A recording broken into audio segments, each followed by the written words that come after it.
नमस्कार दोस्तों, जिस दिन का हम इंतज़ार कर रहे थे सौगात मोदी के बाद नरेंद्र मोदी का जो सरप्राइज गिफ्ट था ईद के ऊपर, वो मुसलमानों को मिल गया है। जी हाँ, जो मुसलमान वक्त से परेशान थे, जो मुसलमान आज खुश हैं, स्क्रीन पर आपके वीडियो आ रहे होंगे जितना वो खुश हैं इस वक्त अमेंडमेंट एक्ट को लेकर।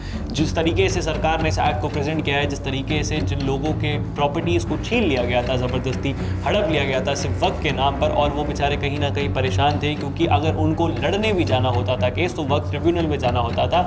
लेकिन अब इस एक्ट में संशोधन आ चुके हैं और कहीं ना कहीं वो अगर इस एक्ट के लिए लड़ने, अपनी प्रॉपर्टीज़ के लिए लड़ने जाते हैं, अपने हक के लिए लड़ने जाते हैं, तो वो कहीं ना कहीं किसी भी कोर्ट के अंदर जाके इस चीज़ के ऊपर आवाज़ उठा सकते हैं और बता सकते हैं कि वो प्रॉपर्टी किसको बिलोंग करती है। ऐसे बहुत सारे संशोधन लेकर जो है सरकार आई है और इन सभी संशोधन के बारे में तर्कवाद पे बहुत से वीडियोस के जरिए हमने आपको बताया है। सभी वीडियोस की लिंक आपको नीचे डिस्क्रिप्शन बॉक्स के अंदर मिल जाएगी, आप जाके वो वीडियोस देख सकते हैं।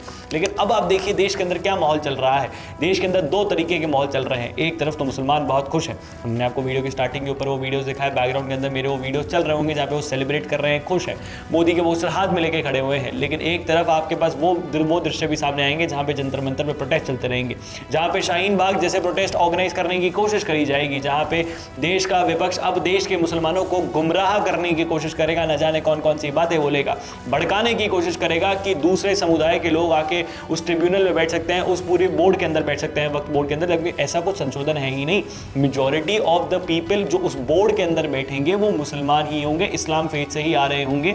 सिर्फ 2 लोग जो है किसी और समुदाय से आ सकते हैं, उसमें कोई दिक्कत तो हो ही नहीं रही। मुझे आज तक एक चीज़ कभी समझ में आई नहीं कि देश के विपक्ष हर एक छोटी चीज़ पे क्यों हंगामा क्रिएट कर रहा है। क्या कोई गलत चीज़ उस बोर्ड के अंदर हो रही है? नहीं। अगर कुछ गलत हो ही नहीं रहा तो सरकार अगर कोई संशोधन लेकर आ रही है तो उसमें दिक्कत क्या है? और अगर वो संशोधन इतना ही गलत है तो आप कोर्ट के अंदर जाके उसको चैलेंज कर सकते हैं, कोर्ट उसको अप्रूव करेगा, फिर कोई दिक्कत ही नहीं है। सीए को चैलेंज किया गया, 370 को चैलेंज किया गया, आप इसको भी जाके चैलेंज कर लीजिए। कोर्ट जब अगर इतना ही गलत संशोधन होगा तो कोर्ट उसको खारिज कर देगा। लेकिन ये कोर्ट के अंदर चैलेंज करने की बजाय ये काम करेंगे देश के मुसलमानों को भड़काने का। ये ऐसे बयान देंगे कि देश का मुसलमान खतरे में है, संविधान खत्म हो चुका है, देश के अंदर तानाशाही बढ़ चुकी है, मोदी जी तो जो है मुसलमानों के खिलाफ है, न जाने कौन कौन सी बातें आपको सुनने को मिलेंगी। और कहीं ना कहीं ये देश को हैम्पर करेगा। जहां हम कहते हैं यूनिटी इन डाइवर्सिटी, इसी डाइवर्सिटी को हैम्पर करना चाहते हैं, क्योंकि देश का विपक्ष जानता है कि अगर देश के अंदर सालों तक राज कर रहा है तो डिवाइड एंड रूल करना पड़ेगा। भले आप हिंदुओं और मुसलमानों को डिवाइड करें या फिर आप हिंदुओं के अंदर और सेक्शंस को डिवाइड करें, क्योंकि ये ब्रिटिशर्स की ही पॉलिसी अपनाते रहते हैं। पहले ये पॉलिसी मुगलों ने अपनाई कि भाई उन्होंने हिंदू और मुसलमानों के बीच में इतना डिवाइड पैदा कर दिया कि वो कहीं ना कहीं कब्जा करते चले गए। फिर ब्रिटिशर्स ने ये पॉलिसी अपनाई कि उन्होंने हिंदुओं को इतना ज़्यादा डिवाइड कर दिया कि आज भी हम उस चीज़ को झेल रहे हैं। और देश का विपक्ष दोनों को डिवाइड करने के, दोनों चीज़ों को डिवाइड करने के ऊपर लगा हुआ है।